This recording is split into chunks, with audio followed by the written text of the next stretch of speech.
I need you to do something right now. I need you to think about last summer. Not the highlights, not the one good weekend you had. I mean the whole thing. June, July, August, all of it. What did you actually do? What did you actually build? What did you actually start? Because I already know the answer for most of you watching this. And I'm not saying that to be harsh. I'm saying it because I've watched it happen. Year after year, summer after summer. The same cycle. The same feeling in September. When you look back and realize the whole thing passed you by while you were waiting for it to start. You knew it was happening while it was happening. You knew in July that you weren't doing what you said you were gonna do. You knew in August that September was coming. You felt it. That quiet, uncomfortable feeling in the back of your mind that kept whispering, you're wasting it, and you scrolled anyway. Let me tell you what a wasted summer actually looks like, because I don't think people are honest enough about this. It doesn't look like laziness, not on the outside anyway. On the outside, it looks completely fine. You wake up, you eat, you hang out, you watch stuff, you go out sometimes, you make plans. Some of those plans happen, most of them don't, and before you know it, August is almost over, and you're sitting there thinking, where did it go? That's what a wasted summer looks like. Not dramatic, not obvious, just quietly gone. And the worst part, you had a plan. You always have a plan. In June, you told yourself this summer was going to be different. This was the summer you were going to start the channel, launch the business, get in shape, read the books, learn the skill, save the money. Do the thing you've been putting off since last summer. And then July came, and it was hot, and you were tired. And tomorrow was always right there. Reliable, comfortable, never actually arriving, but always just close enough to make today feel okay to waste. And now it's almost over again. Here's what I want to talk about, and I want you to actually hear this because I think it's the thing nobody says directly enough. Your comfort zone is not keeping you safe,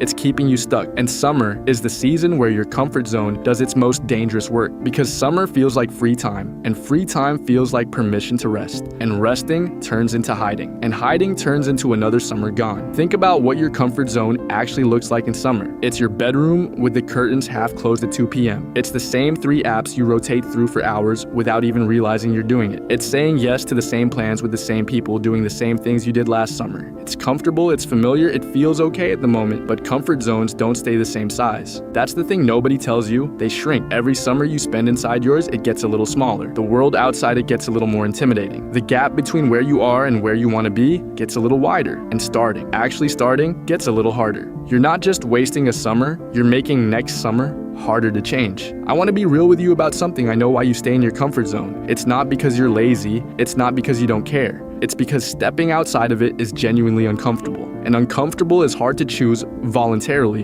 when comfortable is right there. Posting that first video is uncomfortable. Going to that event where you don't know anyone is uncomfortable. Starting that business when you have no idea what you're doing is uncomfortable. Waking up at a decent time when your body wants to sleep until noon is uncomfortable.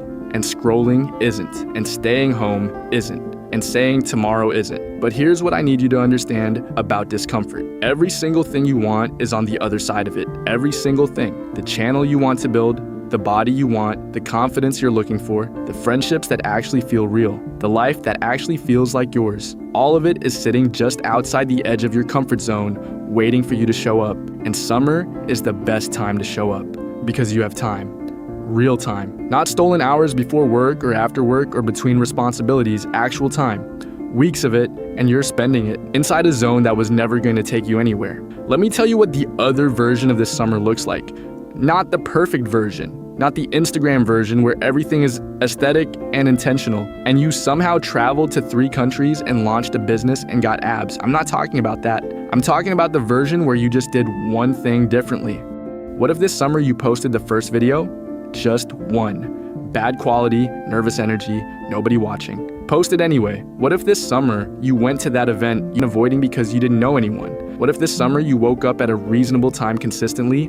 Not perfectly, just more often than not? What if this summer you said yes to the uncomfortable thing once a week instead of defaulting to the comfortable thing every single day? That's not a perfect summer. That's just a different one. And a different summer compound. One uncomfortable thing leads to another. One video leads to a second one. One new person you met leads to an opportunity you couldn't have predicted. One morning when you wake up early leads to a habit that changes your entire routine. It doesn't start with a dramatic transformation. It starts with one decision to step outside the zone that's been keeping you small. I want to talk about September for a second, because I think September is the most honest month of the year. September doesn't lie to you. September shows you exactly what you did with your summer. It shows you who grew and who stayed the same. It shows you who used the time and who let it pass. And every year there are 2 kinds of people in September. There are the people who look back at summer and feel that quiet satisfaction of someone who actually showed up for themselves, who tried something, who built something, who stepped outside their comfort zone even when it was hard and awkward and uncertain. They don't necessarily have massive results to show, but they have evidence that there's someone who does things. Someone who shows up, someone who chose growth over comfort when it would have been so easy to choose comfort. And then there are the people who look back and feel that familiar heaviness, the one that comes with knowing you had time and didn't use it, that you had a plan and didn't follow it, that another summer passed inside the same zone that swallowed the one before it. And I'm not judging either person. I've been both people. Most of us have, but I know which one you want to be this September. So here's what I'm actually asking you to do. Just this. Pick one thing that's been sitting outside your comfort zone, one thing you've been saying you'll do since last summer, one thing that makes you slightly uncomfortable just thinking about it, and do it this week, not this month, not when you feel ready, not when the timing is better, this week, before another week of this summer disappears into the same comfortable nothing. Because here's the truth about comfort zones that I really need you to hear before we finish. Nobody looks back on their life and wishes they'd stayed more comfortable. Nobody reaches the end of their summer or their life and thinks, I'm so glad I played it safe. The regret always goes the other way. It's always the things you didn't try, the summers you didn't use, the version of yourself you could have become if you'd just been willing to be uncomfortable for a little while. You still have time. This summer isn't over yet, but it will be, sooner than you think, faster than last year. And September is coming whether you're ready for it or not. The only question is which version of you it's going to meet. Don't waste another summer.